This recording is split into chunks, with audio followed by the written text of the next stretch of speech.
Okay, so for 25 years, we've all had the same one word for Roronoa Zoro, swordsman, the green-haired muscle, the guy who shows up, cuts a building in half, and goes right back to his nap. And look, we love him for it, but be honest, we filed him under strong guy, 3 swords. Not much going on upstairs. And then the volume 100 5 SBS dropped, Wano happened, and Elbaf happened. And that simple little picture didn't get bigger, but kind of fell apart in our hands, because nearly everything we assumed about this guy, his name, blood, swords, and the way he fights, even that dumb joke about him getting lost, it's all just the surface. It's the top layer of something Eiichiro Oda quietly started building back in chapter 5 and never pointed at again. So today we're digging the whole thing up. 10 things we were completely wrong about Roronoa Zoro. Some of this is confirmed on the page and some of it's still theory, and I'll tell you the second we cross that line, because honestly that line is half the fun. Let's start with his name, because that's the clue that was sitting in front of us the entire time. We all thought Zoro got his name from Zoro, you know, the masked swordsman, the Antonio Banderas movie that came out in 1998, 1 year before One Piece started. Makes sense, right? Except we were arguing about the wrong half of his name the whole time, because the part Oda actually confirmed has been locked down in an SBS. Isn't Zoro, it's the surname, Roronoa. And Roronoa doesn't come from a movie, it comes from a real human being, a French pirate named Francois L'Olonnais, who tore through the Caribbean in the 1660s. And we don't know him from legend, we know him from a real book. Alexander Exquemelin's The Buccaneers of America, published in 1678, written by a guy who actually sailed with these crews. L'Olonnais was not a charming rogue. The Spanish had a name for him, El Azote de los Españoles, the scourge of the Spaniards, the bane of Spain. He captured a ship sent by the governor of Havana and beheaded the entire crew, left 1 man alive just to carry the message back. And during his raid on Maracaibo, Exquemelin records him cutting the heart clean out of a living prisoner to terrify the others into talking. That's the man Oda reached for. Not a swashbuckler, but an actual monster. And he handed that name to the most honor-bound character in the entire crew.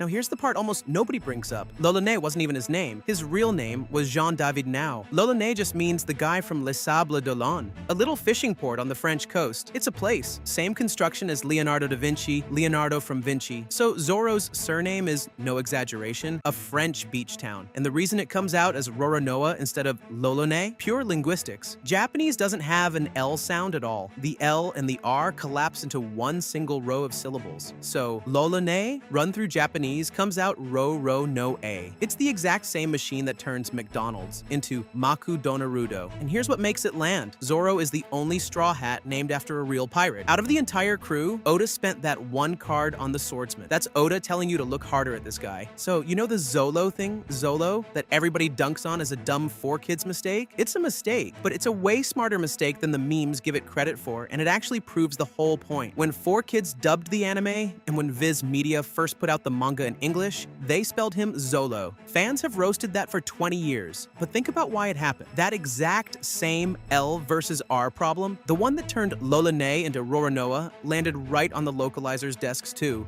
They had to choose, is that Japanese sound an L or an R? They went with L, almost certainly to sidestep a trademark headache with Zoro. So sit with the irony for a second. The fans sprinted toward Zoro, swearing that's the origin. The official translators sprinted away from Zoro, inventing a brand new spelling to dodge it, both moving in opposite directions. Zolo isn't just a flub, but a little fossil of the same sound bend that built his name in the first place. Kinda beautiful, honestly. 俺の運とこいつの呪いどっちが強いか We thought Zoro was an orphan from some random East Blue village with zero backstory. Yeah, volume 105 took that idea out back. Oda dropped Zoro's entire family tree in the SBS, and it is genuinely a lot. Start with his blood. His father was Roronoa Arashi. His grandfather, Roronoa Pinzoro. But his grandmother, that's the key, was Shimotsuki Furiko. And Furiko was the big sister of Shimotsuki Ushimaru, the daimyo of Ringo in Wano country. Do you see what that does? It means Zoro, the East Blue. Nobody who grew up in a tiny dojo is a direct descendant of the Shimotsuki clan of Wano. Ushimaru is his great uncle. He's samurai aristocracy and he has no idea. And it runs even deeper because the Shimotsuki line goes all the way back to Shimotsuki Ryuma, the sword god of Wano. And Oda underlines the resemblance in the manga. Old Hyogoro takes one look at Zoro and says he's the spitting image of Ushimaru. Oda confirmed, by the way, that he never plans to spell this out for Zoro in the main story.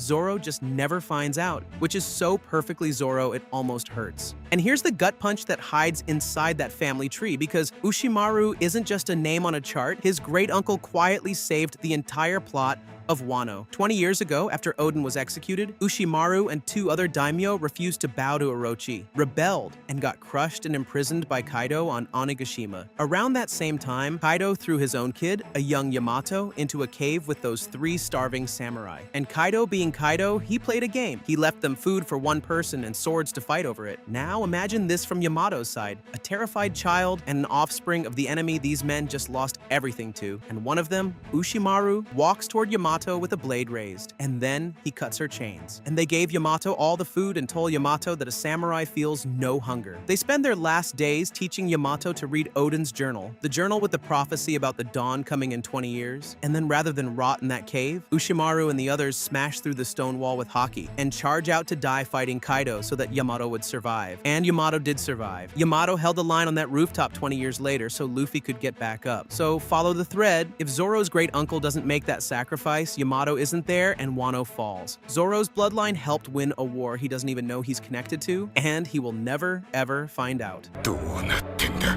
人が死んで。 We figured Zoro just had good taste, collected cool swords as he went. Nope. The truth is, the swords were coming home to him. Follow this chain. Wado Ichimonji, the white blade he's carried since chapter 5 that he got from Kuina, was forged by Shimotsuki Kozaburo, the Wano swordsmith who literally founded Zoro's village. Then Enma, the black blade that belonged to Kozuki Odin, one of only 2 swords in history to ever wound and scar Kaido, also forged by Kozaburo. Both of Zoro's legendary blades came from the same Shimotsuki smith his own grandmother emigrated alongside. And here's the interesting part. Kozaburo made Wado Ichimonji as a Shimotsuki family heirloom, so when Kuina's father handed it to a grieving kid, he wasn't giving away some stranger's sword. By blood, Zoro actually had a claim to it, and the sword lore goes even deeper than that. Sandai Kitetsu, the one he grabbed in Logtown, it's a cursed blade. Every previous owner died gruesome deaths, and Zoro tests the curse by throwing it spinning into the air and holding his bare arm out under it, daring his own luck against its bloodlust. Surprisingly, the blade missed and he kept it. Yubashiri, his second Logtown sword, gets rusted to dust by a marine on Ini's lobby. In this series, a sword can actually die. And Shusui, the black blade he takes off Ryuma's corpse on Thriller Bark, he eventually gives back to Wano, to its rightful resting place. Sit with that, the man returns his own ancestor's sword to his own ancestor's grave, and doesn't know they share blood. So no, Zoro didn't get lucky collecting blades. The blades of his own bloodline kept finding their way back into his hands. Whether Oda planned that from chapter 5 or stitched it together in Wano, that's a fair thing to argue. But on the page, the loop closes clean. Now hang on, because if you think the blood and the swords are the deep part, we're not even to the good stuff yet.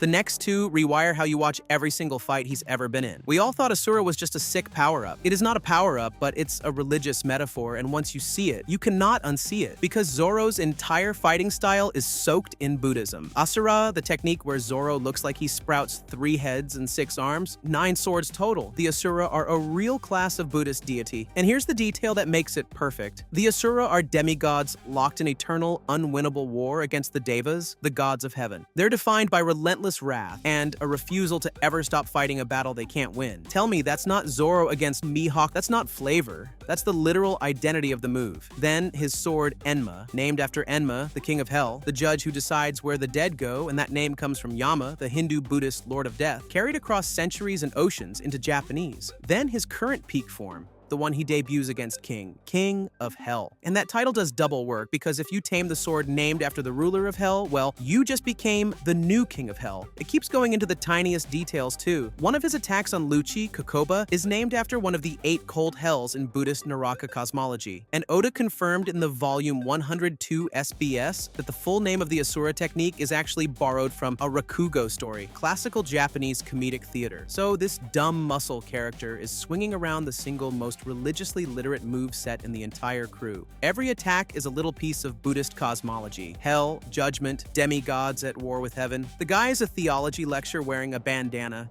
That scar across his chest, we always just clocked it as the cool Mihawk souvenir. It's not a souvenir, it's his whole philosophy, carved into his skin as a rule. Go back to the Bharati, chapter 51. A cocky rookie Zoro challenges Dracule Mihawk, the world's greatest swordsman, and gets completely dismantled. Mihawk beats him with a tiny knife. But when Mihawk goes for the finishing blow, Zoro does something insane. He turns and faces it, takes the full slash across his chest instead of letting it land on his back. And he says it flat out, a wound on the back back is a swordsman's greatest shame. That right there is the entire character in one sentence, even when forward means a sword through the chest. And Oda pays it off years later in Wano. Zoro absorbs an attack meant for Luffy, takes damage that should have killed him, and that wound lands him in the same sentence as Kazuki Oden, because Zoro becomes one of the only people alive to leave a permanent scar on Kaido. So the chest scar isn't decoration, but a hidden contract he signed in chapter 51 and has never once broken. Okay, here's where I have to wave the flag. We're crossing out of confirmed canon and into theory now, so hold this one a lot looser. We were told Kuina died falling down the stairs. The strongest young swordsman in the whole dojo, the girl who beat Zoro 2001 times, died from a staircase just like that, and a huge chunk of the fandom has never bought it for a second. Here's the canon detail that keeps the theory breathing. Right around that same time, in that same stretch of the East Blue, Monkey D. Dragon, the leader of the entire Revolutionary Army, is documented as having passed through, getting supplies from a dojo. So the headcanon, and I cannot stress enough, this is a fan theory, not anything Oda has drawn, splits two ways. Possibility 1, Kuina never died at all, she left, got recruited by the revolutionaries, maybe even changed how she presents, since she'd literally wept about being held back for being born a girl. Possibility 2, the darker red, the revolutionaries or the world government had a hand in her death, and to be totally fair to the other side, Oda has shown us nothing. The stairs are the only stated cause. But here's why the theory won't die. This is a series that almost never shows you a body and lets it stay simple. The strongest kid in the village dies off-screen falling down some stairs is exactly the kind of too-tidy story Oda loves to crack back open 20 years later. So, strong open question, that's all it is, but it's a good one. 女の子はね、